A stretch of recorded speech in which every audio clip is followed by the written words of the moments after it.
Okay, so check this out. You have 12 hours to live. You and everyone you know. What do you do? What do you do? What do you do?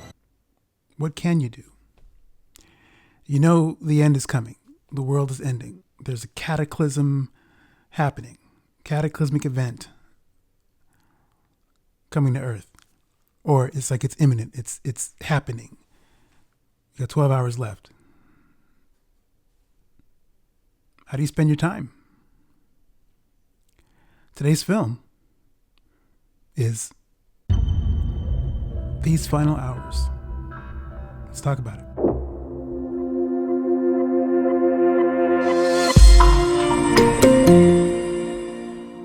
Written and directed by Zak Hilditch, this Australian film is his first feature-length film. 11 years old now. I'm late to the party. This was another one of these random watches. If you have a smart TV, your TV sometimes will have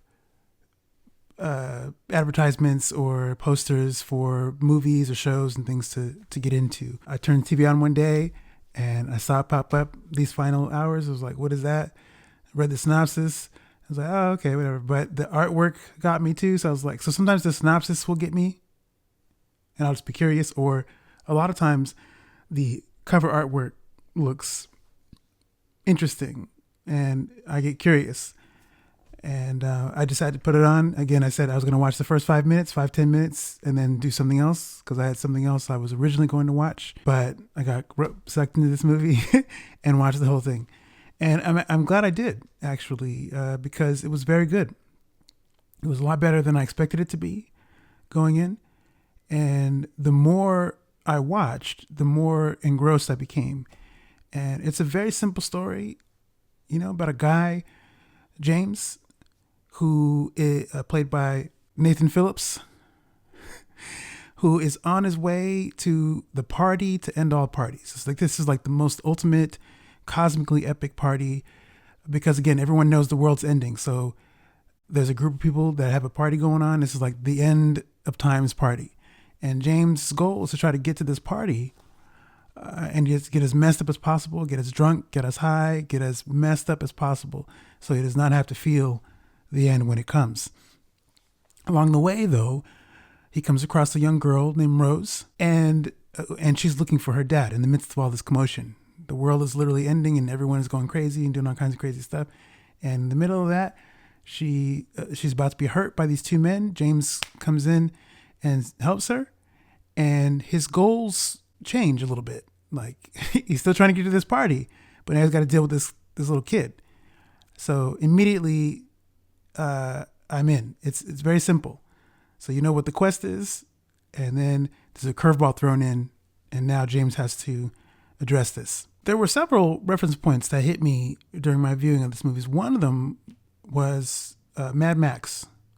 This felt like what the Mad Max world could have been like at the start, like at the beginning of the end, just in an alternate universe. Because obviously the world in this movie is factually ending. So, and not by human means. There's like a meteor or something like that, or a big asteroid or something that's coming to Earth, and it has hit. And as the movie goes along, we are hearing, it's actually a really good device. There's a man on the radio who we're hearing throughout the movie is telling us the status of what's going on in the world. We don't get any government officials trying to figure out what's happening, because we've seen that in movies like Deep Impact or Armageddon or any sort of 2012 or whatever, any other apocalyptic film that shows how the world leaders are responding. This movie doesn't give you that. This is a on the ground level response to the factual coming of the end of the world.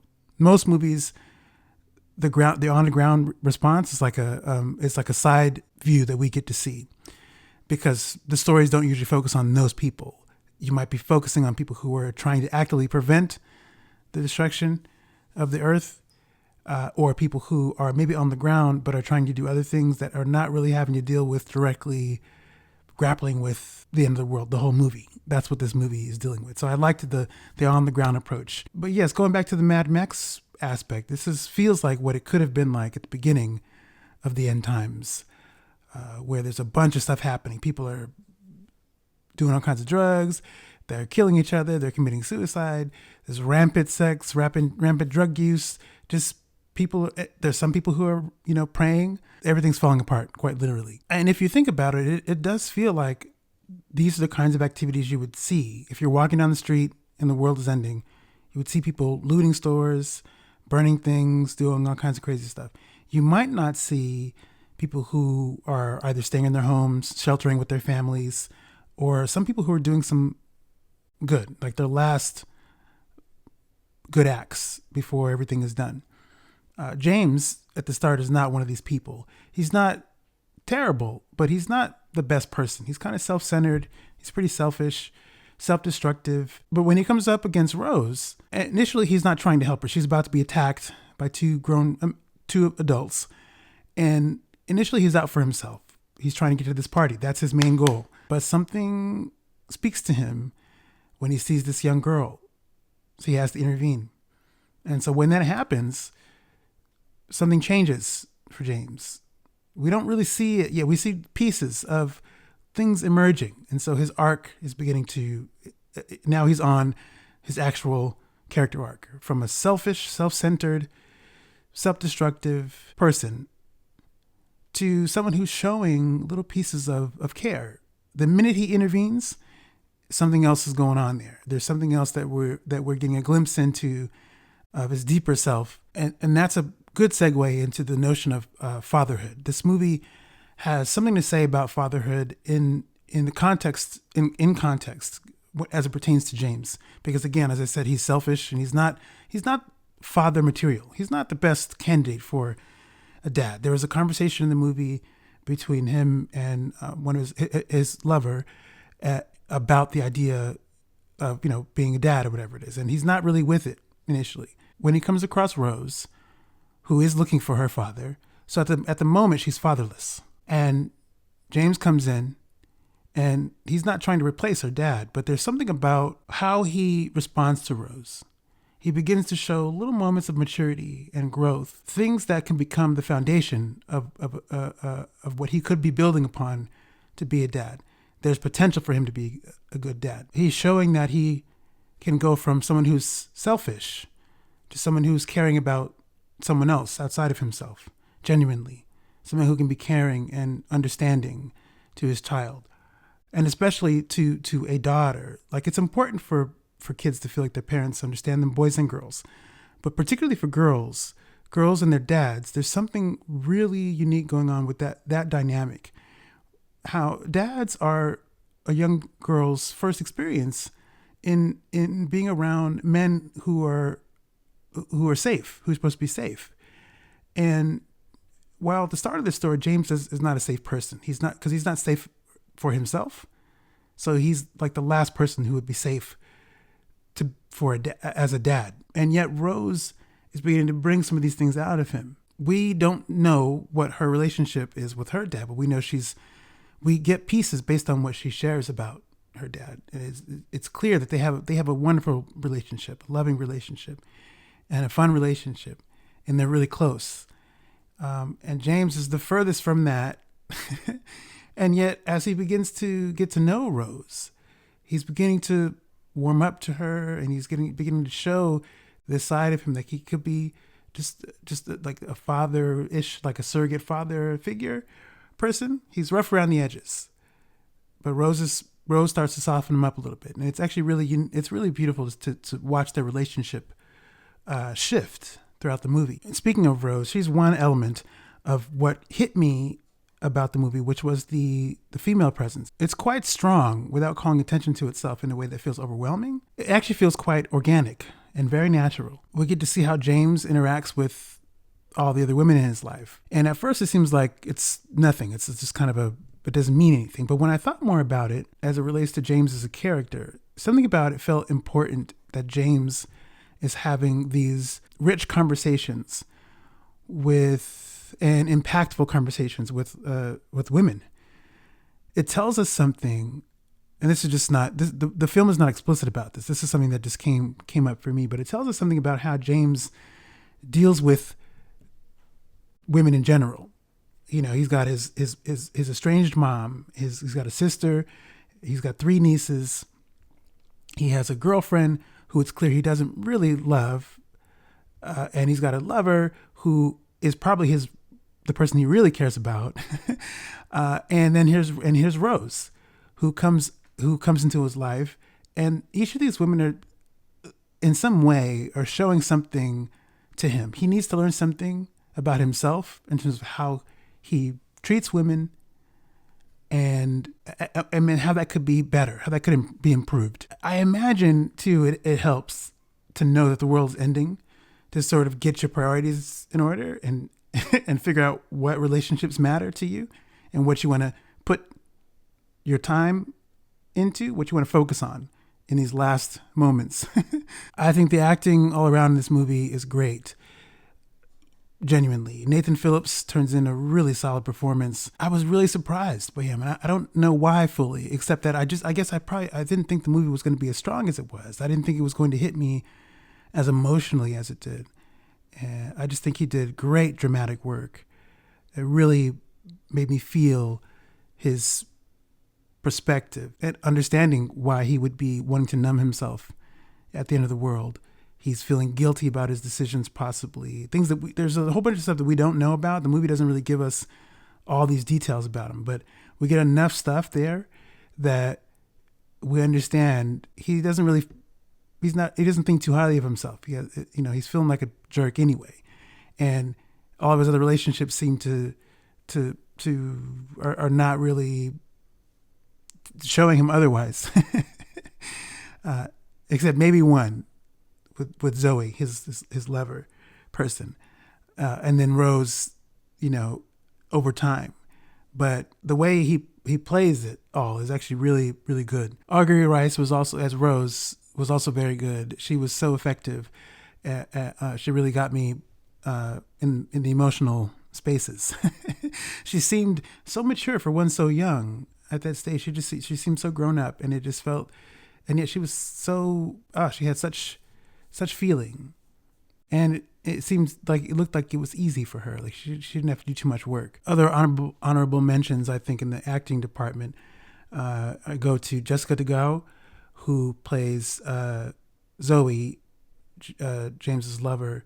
She has such an understated performance that opens up your heart in a way to some depth that you could almost touch. She's not around a lot in the movie, but when she's on screen, she has a presence.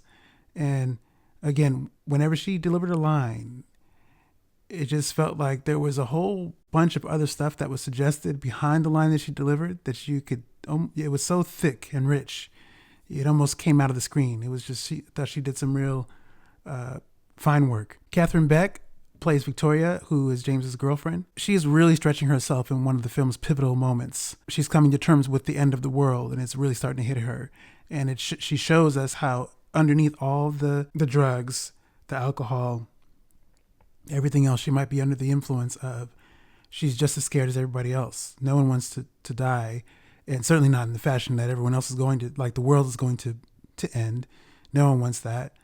And the way she displays that is really effective. Her voice in certain elements was a little bit, it took me a minute to get used to her voice because I was like I was getting annoyed a little bit, like, oh gosh, I wish there was another way she could deliver these lines.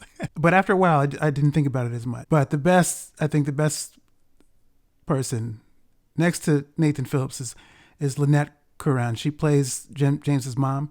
She has probably one of the best sections in the movie, I think, or my favorite section in the movie. The way she and Phillips play off of each other is just so well done. You can feel the electricity. They have great chemistry.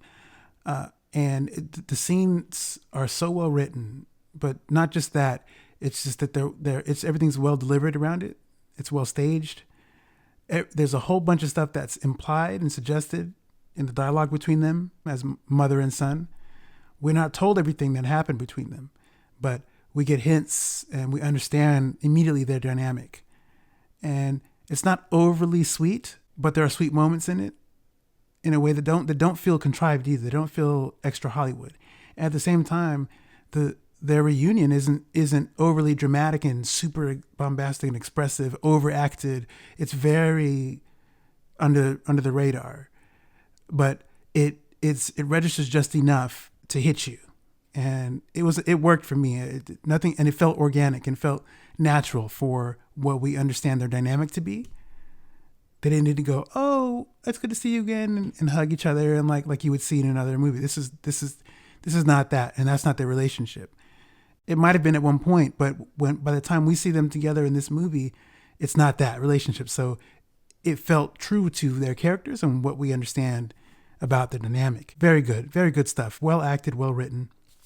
I really appreciate the tightness of the story and character development. It's one of the things as a writer that I love to see, and that I try to get at when I'm writing stuff. It's just is well executed, well done. By the time you reach the end of it, you feel like you experienced not only a well told story, but something that makes you think.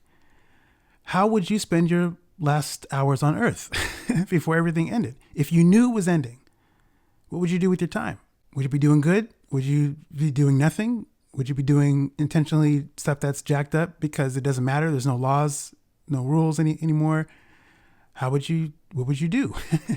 Yeah, this movie surprisingly hit me in a way that I wasn't expecting. So yeah, if you're looking for it, it's free on a couple different places. It's free on YouTube. These Final Hours is free on Watch Free TV Now, the Vizio TV app. It's free in a couple places.